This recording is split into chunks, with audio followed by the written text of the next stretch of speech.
Welcome to the Amplified Podcast Reloaded.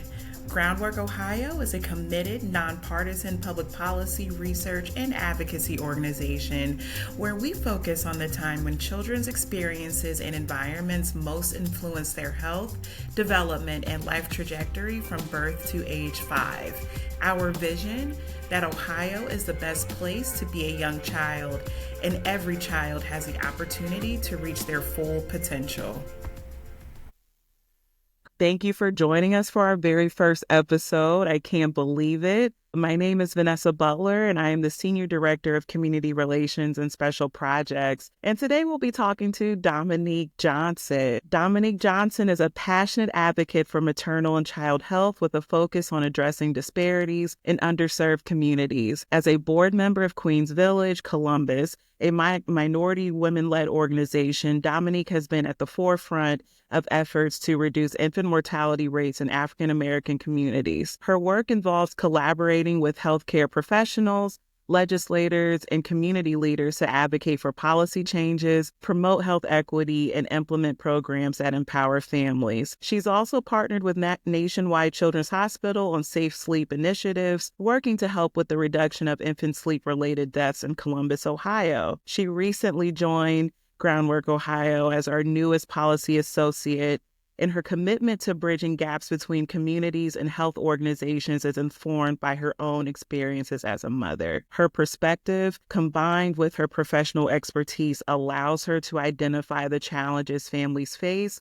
while advancing innovative solutions to improve health outcomes. Welcome, Dominique. Hi, I'm glad to be here today. I know that was a really lengthy bio, but I would be remiss to not include just such dynamic advocacy and just a snippet of your lived experiences that I know the audience will love to hear more about. And so just thank you for your time and joining us today. No, thank you. I'm so glad to be here, and I've never sounded so good.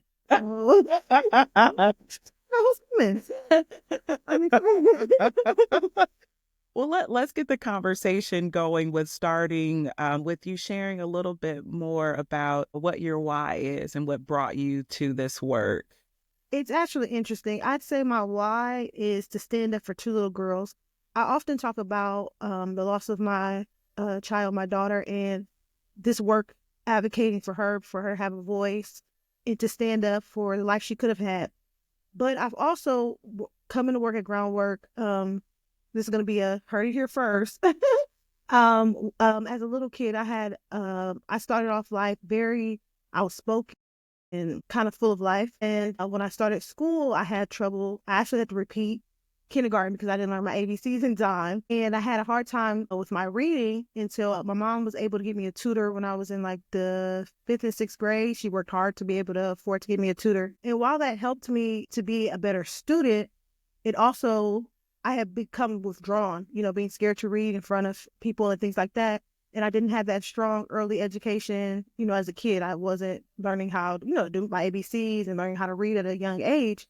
That shyness went on with me until basically recently. People see me now and be like, you're shy, but it went on with me. I kind of became withdrawn. So this advocacy works let me kind of stand up for that little girl, the little girl that I used to be. I get to be, more strong and stand up. So I'm grateful to be here. Thank you so much for sharing that. I know that resonates with me as I think about my inner child and the work that I've done to overcome and to show up in a different way, more confident and more assured in my place and purpose in this world. So thank you. That I see the alignment and I felt that in my spirit. If you had to identify a specific moment in your life, when did you decide that you wanted to be a champion in this space, specifically the maternal and infant child space? When I first joined the board of Queens Village, it was kind of just, I didn't really know what I was getting into.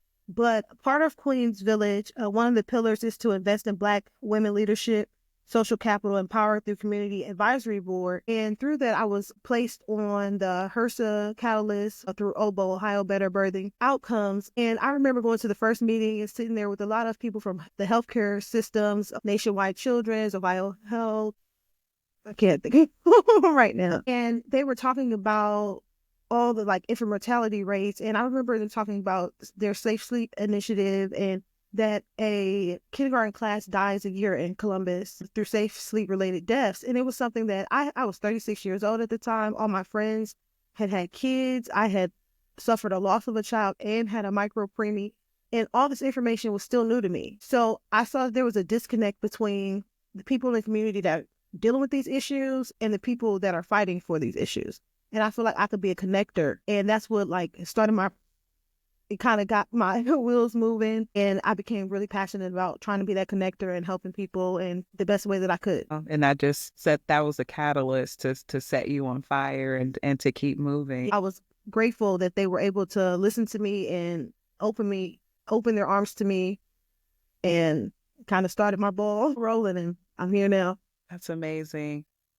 You recently drafted and submitted testimony for Ohio House Bill 4 earlier this month in order to advocate for stillbirth prevention in Ohio. Please share a little bit about why it is critical for Ohio to illuminate such an under-recognized crisis and what passage of this legislation could mean for Ohio.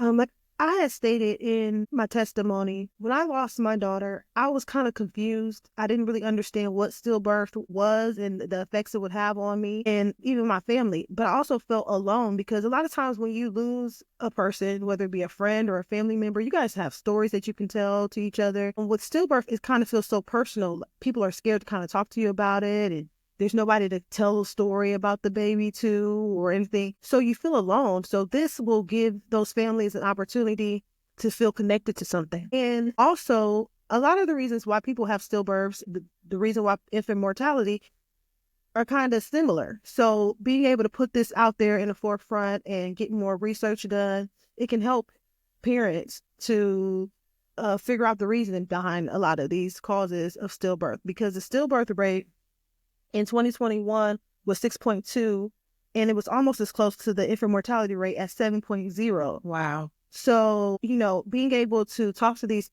parents and make them feel seen in this effort, so as we're fighting for infant mortality, we can also be helping and fighting for stillbirth prevention. That's amazing. How are you practicing self-care in this moment of advocacy and sharing something that's so intimate and so personal? It's funny. My cousin was also used to be on the board of Queens Village, and we were at a retreat, and she asked me had I healed, and I realized that in this process of advocating for families, it's also helping me to heal.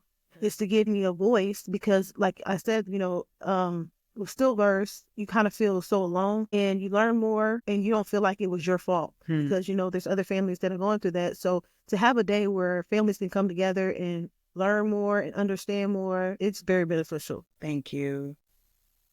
You mentioned your work with Queens Village, but I want to kind of dig into how that has impacted your overall journey in motherhood of Braxton, your 2-year-old son, as well as creating community for other Black mothers. Queens Village is all about rest, relax, and repower. And we have really just become a family. We have events. Last year we had, I think, 8 events, and we have events where mothers can come and they can just connect with each other for 2 hours. We have a place where they can drop off their kids and their kids can be taken care of. We have events like yoga, paint and sip, and things to relax them. We watched some episodes of Girlfriends, and while we're educating them, we're also just being a safe place for them, really a village. A lot of times we become mothers and we're just mothers or we're just a spouse. This is a place where they can just be women and we can come together and connect. And in connecting, they feel safe and they can access for, connections with resources. And the coming year, we're really trying to be able to help to connect with resources so that we can help mothers when they need it. But we're really just trying to be a safe place for mothers. And in that journey, I think we're becoming a safe place for each other, and we're learning from each other as we're giving to the community. The community is also giving to us. So I think that I've become a better person, a better mother, learning from other mothers who have older children. And it's just been a beautiful. What advances in the maternal and young child health space gives you hope? I love the fact that we're learning to go into communities and ask communities what they need. A lot of times we just assume that we know everything and we're going to help these people and we're going to do these things. But how do we know if that's what they need? Every neighborhood is different. We know that if you live on the east side, it's completely different from living on the north side. That's right. Being in Cincinnati is different from being in Dayton. Some areas have shared problems, but we have to go into those communities and ask them, what exactly do we need? But we also have to learn now that we're going into this community and asking them what they need.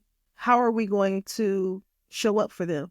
Don't just ask me what I need if you're not willing to help me. So to ask them what they need, I think that's what Cradle Cincinnati did a good job with, was going into communities, not just asking them, what do you need, but also giving them the resources that they said that they needed. Right. So if we can do that around the state, I think that we will really be able to tackle this infant mortality crisis that we're dealing with. That's huge. That's huge. And obviously we saw in Governor DeWine's recent budget proposal that's now House Bill 96, he directly called out Cradle Cincinnati and said, hey, this is a model that needs to be modeled throughout the state and provide those expansive services. So that's huge. Yes, I think they were great at going into communities, different communities, and tailoring their strategies to each community. Because some communities, it might be a transportation issue. Some might be a food desert or something like that. So you really have to go into communities and give them what they need, because you can't just go in one community and talk to them and be like, okay, they said it's transportation, and then every community gets transportation, but then there's no grocery stores in the community that need grocery stores. So I think that if we can use that part of their model to actually go into communities and really, really different communities, what they need. With Queens Village, we're